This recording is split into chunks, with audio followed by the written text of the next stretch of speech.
Good morning, students.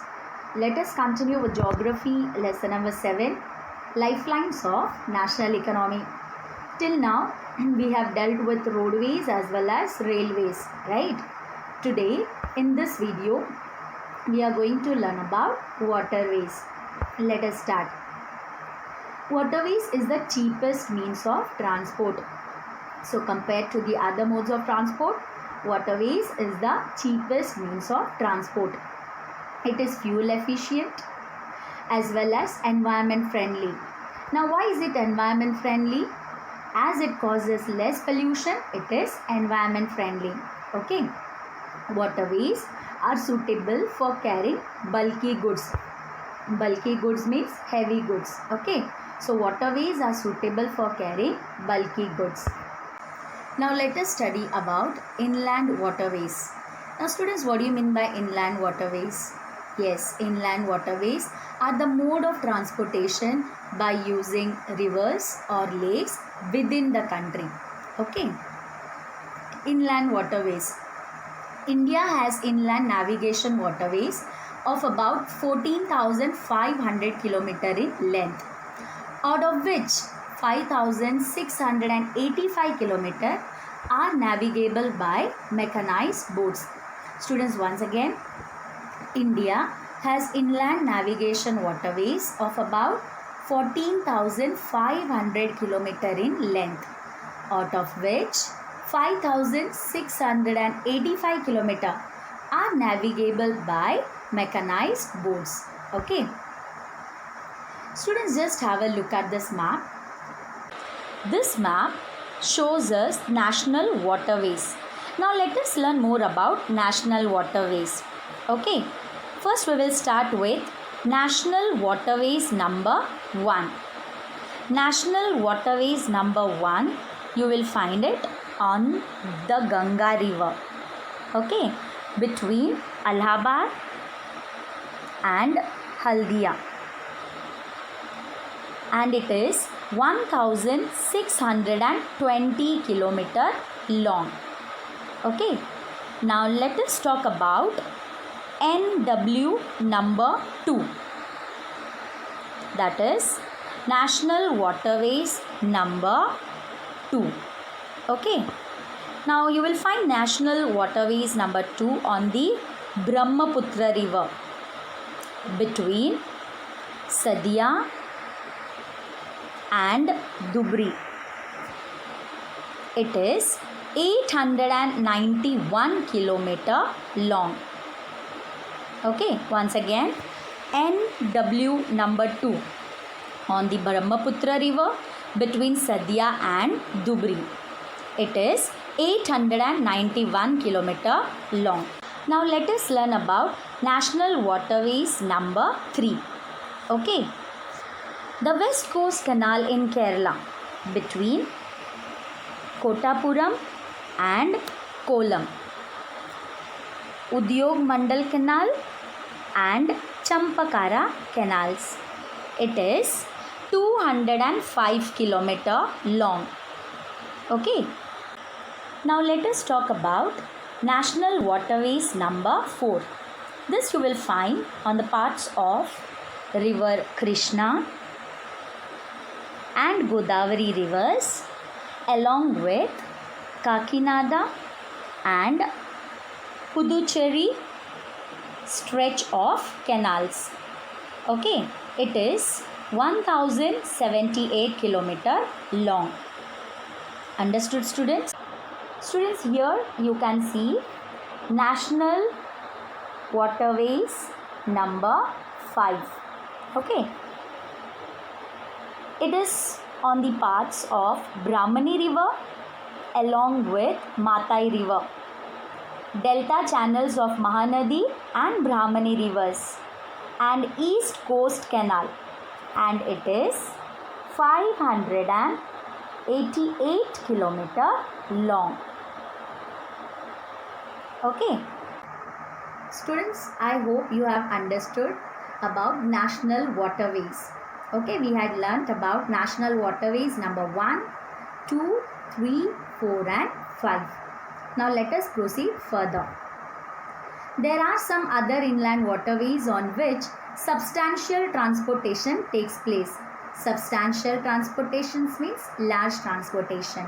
Okay, so there are some other inland waterways as well on which substantial transportation takes place. Okay, these are Mandavi, Juari and Kambarjua, Sundarbans, Barak and backwaters of Kerala. Mandavi and Juari, these are rivers in Goa. Kambarjua Canal is also in Goa. Sundarbans, you all are aware about it. Barak River flows through Manipur, Nagaland, Mizoram and Assam.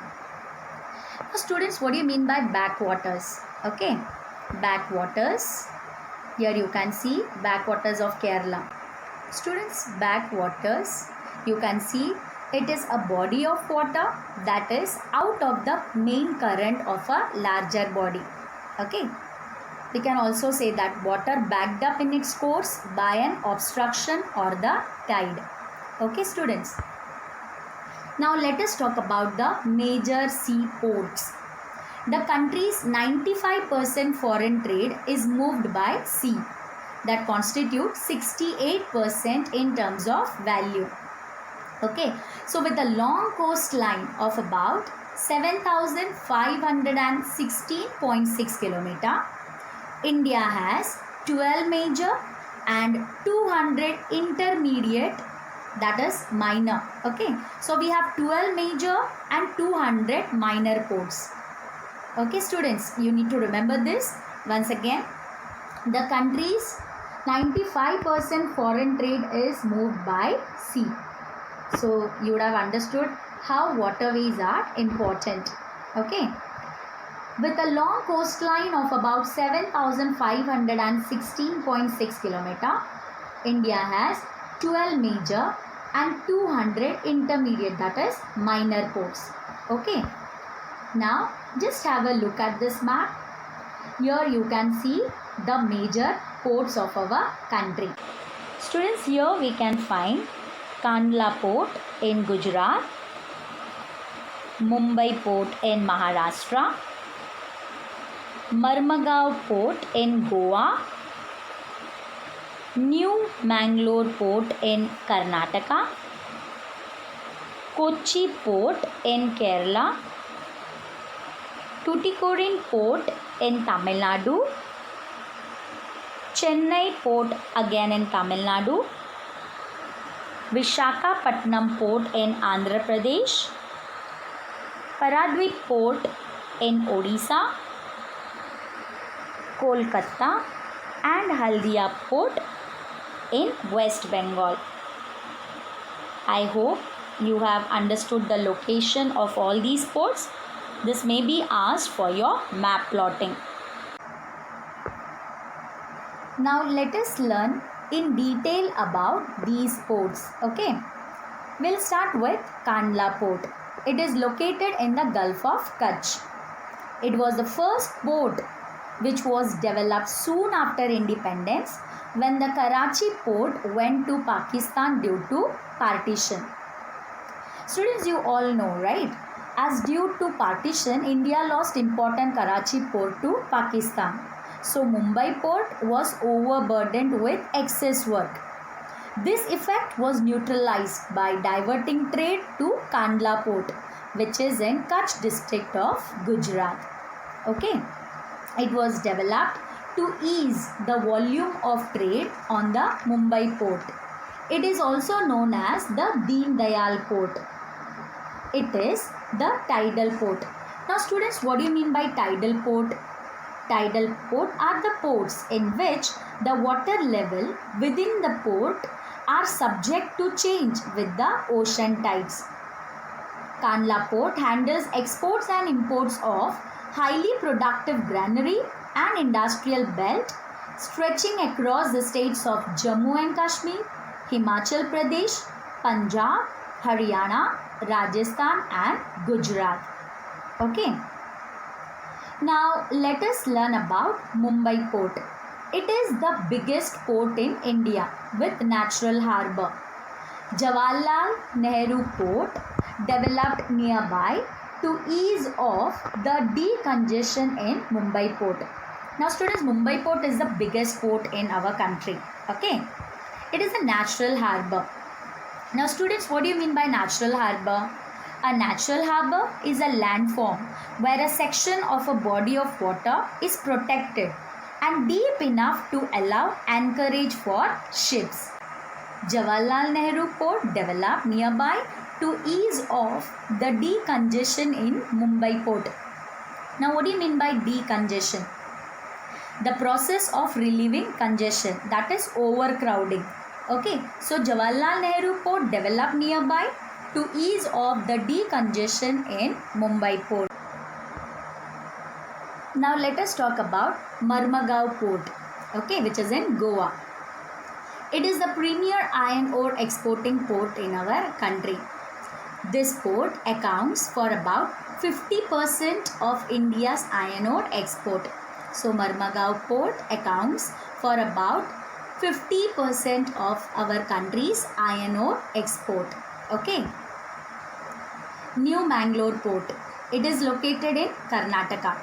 It caters to export of iron ore from Kudremukh mines. Kochi port. It is extreme southwestern port located at the entrance of a lagoon with a natural harbour. Now, what do you mean by lagoon? Let us try to understand. Lagoon is an area of calm sea water that is separated from the ocean by a line of rock or sand. Okay. Now let us talk about Tuticorin port. It is located in Tamil Nadu. It is extreme southeastern port with a natural harbour and hinterland. Now students, what do you mean by hinterland? Hinterland means remote areas of a country away from the coast or the banks of major rivers. Okay, so Tuticorin port, it is extreme southeastern port with a natural harbour and hinterland. It caters cargoes. Okay, cargoes means goods. It caters cargoes to Sri Lanka, Maldives, etc. and the coastal regions of India. Okay. Now let us talk about Chennai port. It is the oldest artificial port, ranking next to Mumbai in terms of cargo and volume of trade. So Chennai port is the oldest artificial port, ranking next to Mumbai in terms of cargo and volume of trade. Now let us discuss about Visakhapatnam port. It is the deepest landlocked and well protected port. Now students, what do you mean by landlocked? Landlocked means completely surrounded by land. Okay, so Visakhapatnam port is the deepest landlocked and well protected port. It is used for exporting iron ore. Okay. Paradweep port. It is located in Odisha and specializes to export iron ore. Okay. Now let us talk about Kolkata port. It is the tidal port and inland riverine port. Students, we have already learnt about tidal port, right? Now what do you mean by riverine port? Let us try to understand. Riverine port is located on the river front. Okay, that is the land or area along a river. It serves as a very large and rich hinterland of Ganga Brahmaputra basin. Now let us talk about Haldia port. It was developed to relieve growing pressure on the Kolkata port. Haldia port was developed to relieve growing pressure on the Kolkata port. Okay. Now students, it's time for quiz. I hope you all are ready for the quiz. Let's start.